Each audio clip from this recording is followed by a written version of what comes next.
कि एग्ज़ाम बहुत डिफ़िकल्ट है। एग्ज़ाम कोई भी डिफ़िकल्ट नहीं होता, आप पूरे बचपन से पढ़ते हुए आ रहे हैं, class first, second, third, fifth, 10th, 12th board. Exam कोई भी हो वो उतना ही डिफ़िकल्ट है जितना आपके दिमाग में है। तो प्लीज़ इस बात को क्लियर कीजिए कि एग्ज़ाम इज़ नॉट डिफ़िकल्ट। तैयारी कम या ज़्यादा हो सकती है। तैयारी अगर कमज़ोर है तो एग्ज़ाम डिफ़िकल्ट है, अगर तैयारी मजबूती से करेंगे तो कोई एग्ज़ाम डिफ़िकल्ट नहीं है। नंबर 1। नंबर 2, ज़्यादातर स्टूडेंट्स जो मेरे पास आते हैं, मैंने उनको देखा है, वो कहते हैं सर हमने एक कोर्स सब्सक्राइब किया है। आप कोई भी कोर्स ले लीजिए, किसी भी यूनिवर्सिटी में चले जाइए, आप कोई भी एकेडमी ज्वाइन कर लीजिए, कोई आप में चेंज नहीं लेकर के आ सकता। सिर्फ एक फैक्टर है जो आप में चेंज ला सकता है, वो है आप खुद। अगर आप खुद अपनी तैयारी ईमानदारी से करेंगे तो change is going to happen, it is bound to happen, वो पक्का होगा। कई लोग कहते हैं कि सर वो कोर्स फ्री में मिल रहा था इसलिए मैंने लिया। मैं सिर्फ एक स्टेटमेंट आपको बताना चाहूँगा कि फ्री में कुछ भी नहीं होता है। इवन माँ भी बच्चे को जन्म देती है, उसमें 9 महीने लगते हैं। And to enjoy that pleasure of motherhood, one has to bear the pain for 9 months and it is worth it. तो जो भी चीज़ आपको बताता है, क्लेम करता है कि फ्री में है, बिलीव मी, फ्री में सिर्फ you are being sold in the market as a product. That is the truth and that is the brutal truth. दूसरी चीज़, लोग बोलते हैं कि सर ब्रांड बहुत बड़ा है, उसमें बहुत सारे लोगों ने कोर्सेज लिया है, इट इज़ इकोनॉमिकल। एक सिंपल सी बात है, अगर आज से 25 साल पहले पुरानी बात करूं मैं, जब मैंने तैयारी करी थी, हमारे समय में कोई एकेडमी नहीं थी, कोई गूगल बाबा नहीं था, किसी तरह के कोई ऑनलाइन रिसोर्सेज नहीं थे, सिर्फ रेफरेंस की बेसिक किताबें थी। वो किताब पढ़ करके मैं और मेरे जैसे हज़ारों ऑफिसर्स हैं जो इंडियन आर्मी में आके ऑफिसर्स बने हैं।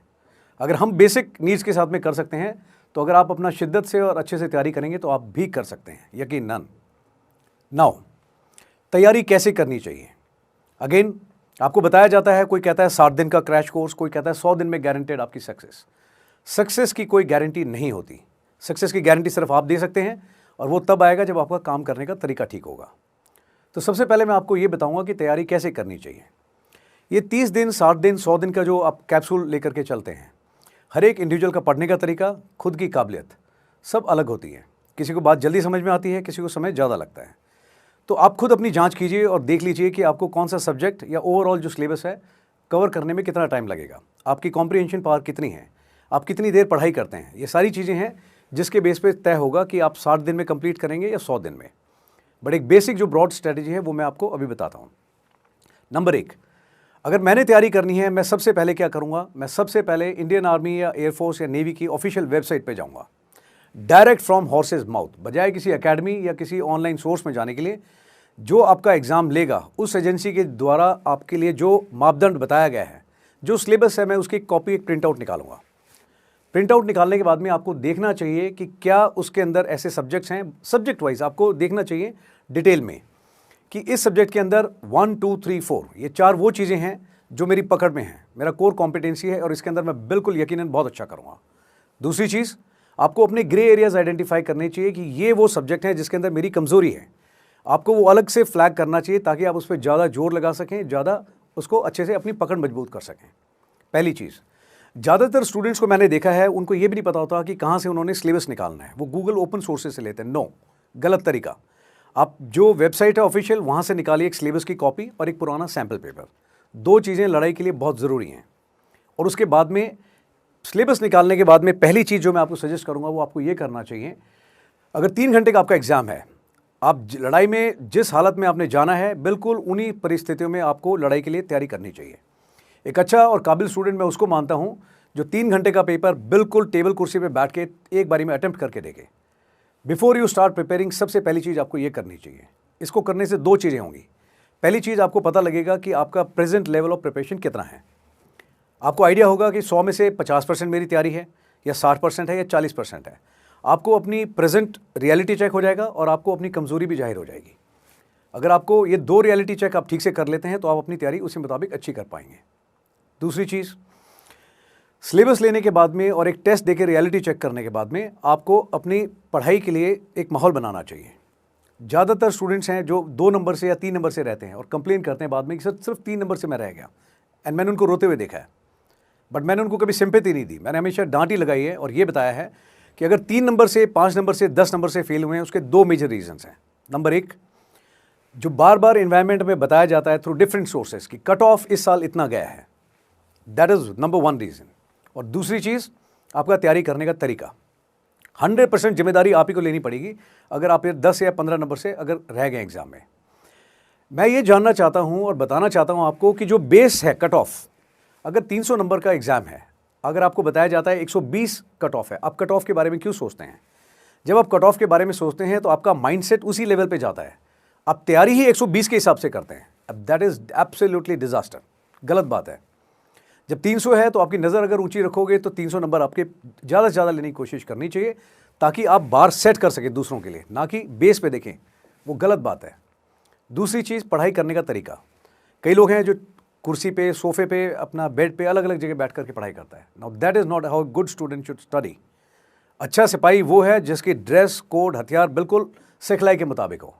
अगर आप अच्छे स्टूडेंट हैं तो आपको कुर्सी और टेबल पे नहा धो करके तरीके से बैठ के पढ़ाई करनी चाहिए।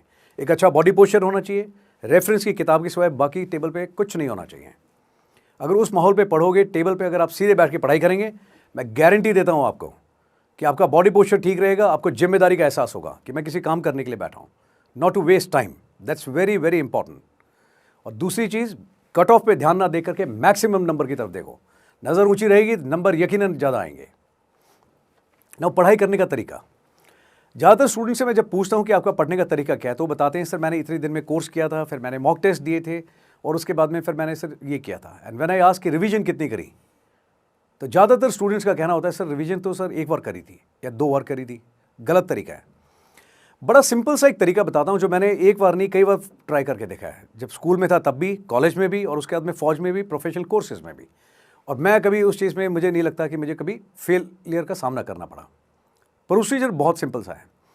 अगर 24 घंटे हैं, 24 घंटे हर एक स्टूडेंट और हर एक कैंडिडेट के पास में है जो एग्ज़ाम की तैयारी करता है, बट उस 24 घंटे में आप उसका फ़ायदा कैसे उठाते हैं, तैयारी कैसे करते हैं, वो फ़र्क डालता है। एक स्टूडेंट है जो कोशिश करता है कि 24 घंटे में ज़्यादा से ज़्यादा पढ़ना है। दूसरा स्टूडेंट है वो कहता है मुझे ज़्यादा सिलेबस कवर नहीं करना, लेकिन रिवीजन ज़्यादा करनी है। आप यकीन मानिए, जो आदमी रिवीजन ज़्यादा करता है वो डेफिनेटली नतीजा निकाल देगा। Now I tell you why and how. एक अच्छा स्टूडेंट मैं उसको मानता हूँ जो जब तैयारी करता है, सुबह जब आप तैयारी करते हैं, सुबह सबसे पहले वो सब्जेक्ट उठाना चाहिए जो सबसे मुश्किल है आपके लिए। क्यों? उस समय दिमाग फ्रेश है, किसी तरह का कोई कमिटमेंट नहीं है, कोई लोड नहीं है। तो मैक्सिमम टाइम आपको उस समय उसको देना चाहिए जो सब्जेक्ट आपके लिए हैवी है। आपकी कॉम्प्रिहेंशन पावर ज़्यादा रहेगी, रिटेंशन अच्छी रहेगी आपकी, और आप ज़्यादा कवर कर पाएंगे। एंड जो लाइट सब्जेक्ट्स हैं जैसे जनरल अवेयरनेस या अपनी काबिलियत के मुताबिक, वो आपको तब पढ़ना चाहिए जब आप थोड़ा हैवी मोमेंट्स हैं आपके लिए, कि आपने खाना खाया हुआ है, आप थोड़े थके हुए हैं। That time you can absorb such subjects. Now पूरे दिन में आपने जो भी रूटीन बनाया है वो रूटीन बनाइए, stick to that routine. Very very important. एक अच्छा रूटीन बहुत ज़रूरी है। अच्छा रूटीन का मतलब ये है कि आप टाइम पे उठें। कुछ लोग हैं जो 8 बजे उठते हैं, मैं उसको भी फेलियर मानता हूँ। एक स्टूडेंट जो 4 बजे उठ करके तैयारी करता है, अगर जो 8 बजे उठ रहा है, वो 4 घंटे ऑलरेडी आपसे आगे है।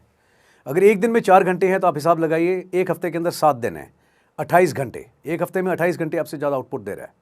जब मैं आपसे पूछूंगा तो आप खुद बोलेंगे सर चांसेस उसके हैं ज़्यादा आने के। 28 मल्टीप्लाई बाई 30, आप देख लीजिए आप किधर स्टैंड करते हैं। सो एक अच्छा रूटीन होना बहुत ज़रूरी है। जल्दी उठना चाहिए। 24 घंटे में आप रिवाइज जब करते हैं, ज़्यादा से ज़्यादा सिलेबस आपको कोशिश करना चाहिए आप अपनी रूटीन और जो स्ट्रैटेजी बनाई उसके मुताबिक कवर करें। शाम को कम से कम 2 से 3 घंटे आपको पक्का ऐसे प्लान करना चाहिए कि आपने पूरे दिन में जो पढ़ा है, ज़्यादा सिलेबस कवर करने के चक्कर में ना पढ़ करके आप जो भी पूरे दिन में पढ़ा है उसको एक रिवाइज करें। Now the third thing what you should do is, जब आप सो जाते हैं और सुबह उठते हैं with a fresh mind, first thing rapid revision. Very very important. सुबह 1 या 1.5 घंटा लगा के जो आपने रात को पढ़ा था, पूरा पढ़ा है पिछले दिन, आप उसको तेज़ी से एक बार रिवाइज कीजिए।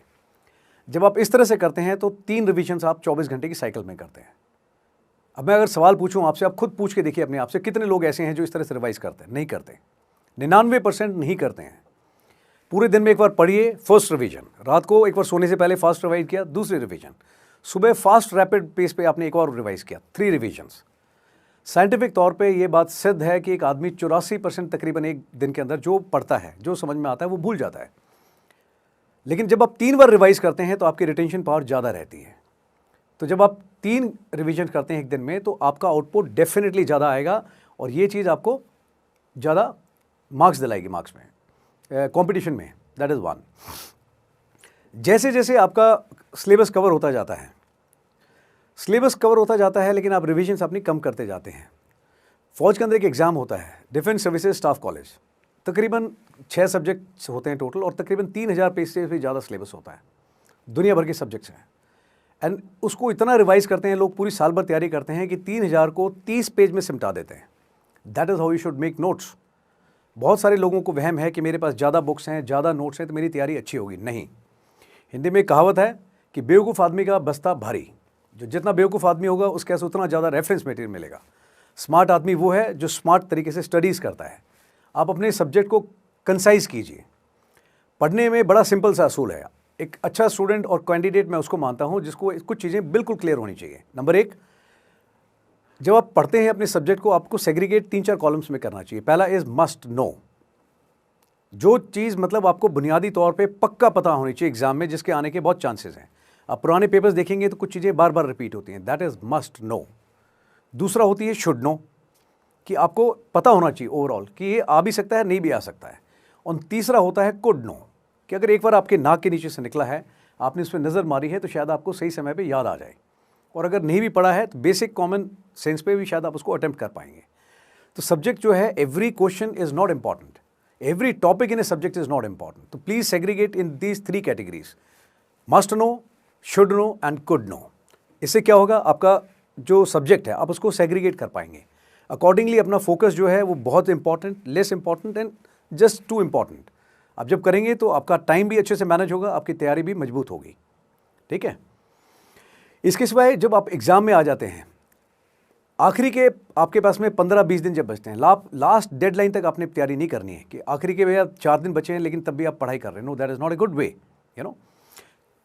आपको कम से कम 15 दिन पहले अदर देन करंट अफेयर्स सारे सब्जेक्ट क्लोज कर देने चाहिए। And you should only be in repetitive mode. That is the key to success. Attempt maximum mock test paper as much as you can. 3 घंटे के हिसाब से पेपर दीजिए, and every 3rd and 4th day when you are attempting the mock paper, आपको reality check होता रहेगा and you will be able to ensure कि आपकी प्रोग्रेस किस रेट पे जा रही है। अच्छा स्टूडेंट, उसको मैं मानता हूँ। हमेशा रिजल्ट लोग बोलते हैं सर रिजल्ट अभी आया नहीं है। नहीं, जिसने तैयारी ईमानदारी से करी है उस आदमी का रिजल्ट जिस समय पेपर खत्म हुआ, द बेल बज गई, आपने पेन छोड़ दिया, आपको पता होता है कि व्हाट इज द रिजल्ट। एक अच्छा कैंडिडेट डेफिनेटली जानता है कि यस मैंने एग्जाम खत्म कर दिया एंड मैंने झंडे गाड़ दिए, और वो 100% उसके बाद में एक दिन ब्रेक लेकर के अपनी एसएसबी की तैयारी शुरू करेगा। और जो आदमी वेट करता है कि आंसर की आएगी या रिजल्ट आने के बाद में चेक करूंगा, he is not going to score definitely. See, बहुत बड़ी चीज़ नहीं है। लोग पहले जब कुछ रिसोर्सेज नहीं होते थे तब भी एग्जाम करते थे क्लियर। अभी आपके पास में दुनिया भर की इन्फॉर्मेशन है। Don't rely too much on information, don't rely too much on academies, don't rely too much on reference material. Basic बुनियादी ज़रूरत का सामान आपके पास में होना चाहिए।